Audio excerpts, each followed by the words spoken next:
আসসালামু আলাইকুম। আশা করছি সবাই ভালো আছেন আলহামদুলিল্লাহ।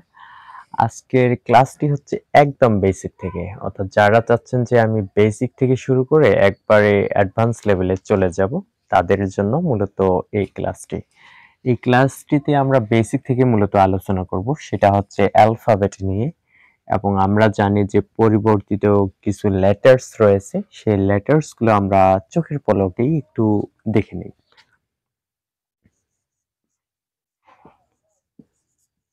এই এটাকে আগে আমরা বলছি এ, কিন্তু এটা এ না। You have to say from now এই এই এখানে দুইটা বিষয়, যে এটা যখন হচ্ছে ওয়ার্ডের সাথে থাকবে তখন এটার উচ্চারণ মূলত এই হচ্ছে, যখন এটা সেন্টেন্সের মধ্যে থাকবে তখন এটার উচ্চারণ আ হচ্ছে আ। আচ্ছা, একটু ক্লিয়ার করে বলি এটার উচ্চারণটা আগে। এটাকে আমরা অ্যাবল বলবো না, এটাকে বলবো আমরা এই বলবো, এই বল। ওকে, কিন্তু আরেকটা দেখে নেওয়া যাক।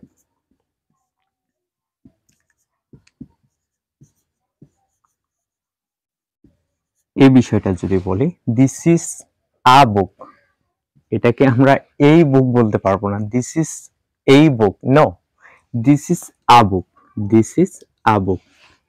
বলে রাখছি যে এই এই যখন হচ্ছে আপনার ওয়ার্ডের মধ্যে থাকবে ফার্স্ট লেটারটি, তখন এটার উচ্চারণ হচ্ছে এই এই, কিন্তু যখন এটা সেন্টেন্সের মধ্যে থাকবে তখন এটার উচ্চারণ হচ্ছে আ। আই হোপ এটা ক্লিয়ার। যাই হোক, এখন আমরা পরেরটাতে যাচ্ছি। জেই, জেই, নট জে, জেই। ওকে, এই জেই, নট কে, খেই,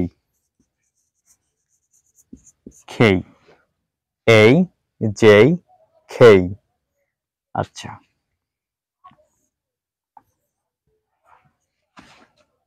ও বলছি তাই তো? ও না, এটার সঠিক উচ্চারণ হচ্ছে ও, ও, ও। কি এটা? P, not P, this is P, P, P, paper, pen, pencil, এরকম কিছু। হ্যাঁ, আচ্ছা, তাহলে এটা জানলাম যে ও, ও, পি, এটাকে কি বলছি? কিউ বলছি সম্ভবত, কিন্তু কিউ না, এটা হচ্ছে কিউ, কিউ। এটাতে আসি এখন, এটার বিষয়টা একটু বলি। এটা যখন আমরা ব্রিটিশ অ্যাকসেন্টে বলবো তখন এটার উচ্চারণ মূলত হচ্ছে আ। আবার যদি আমরা বলি যে আমরা আমেরিকান অ্যাকসেন্টে বলবো তাহলে এটার উচ্চারণ হচ্ছে র। একটু ক্লিয়ার করে বলি,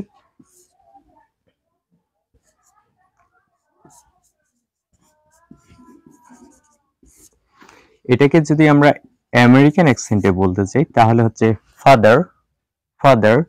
আবার এটাকে যদি আমরা ব্রিটিশ অ্যাকসেন্টে বলতে চাই তাহলে হচ্ছে ফাদা, ফাদা। অর্থাৎ রটা আ হচ্ছে, আর আরটাই হচ্ছে র হচ্ছে। জাস্ট এতটুকু পার্থক্য। আরো সহজ করে বলছি, ব্রিটিশ অ্যাকসেন্টে যখন আমরা আরটার উচ্চারণ করতে যাব তখন হচ্ছে এটার উচ্চারণ মূলত আ হবে, যখন আমেরিকান অ্যাকসেন্টে বলতে যাব তখন হচ্ছে র হবে। I hope this clear. এই J K O P Q আ, দেন হচ্ছে এখানে লিখি, হ্যাঁ, টি, টি বলছি, কিন্তু from now we have to say or we have to pronounce T, teacher, ten, time, title, এরকম কিছু। হ্যাঁ, তাহলে এই J K O P Q R T, এরপরে হচ্ছে এটা ডাব্লিউ, ডাব্লিউ। এই বিষয়ে কয়েকটি যদি আপনি মনে রাখতে পারেন, আপনি যত বড়ই হন না কেন এটা কোনো ব্যাপার না, কিন্তু সঠিকটা যদি আপনি শিখতে পারেন একবার, এটা আপনার সারা জীবন কাজে লাগবে। সুতরাং বারবার চেষ্টা করুন, ইনশাল্লাহ আপনার ইংলিশের কথা বলার যাত্রাটি আরো সহজ হবে। ধন্যবাদ।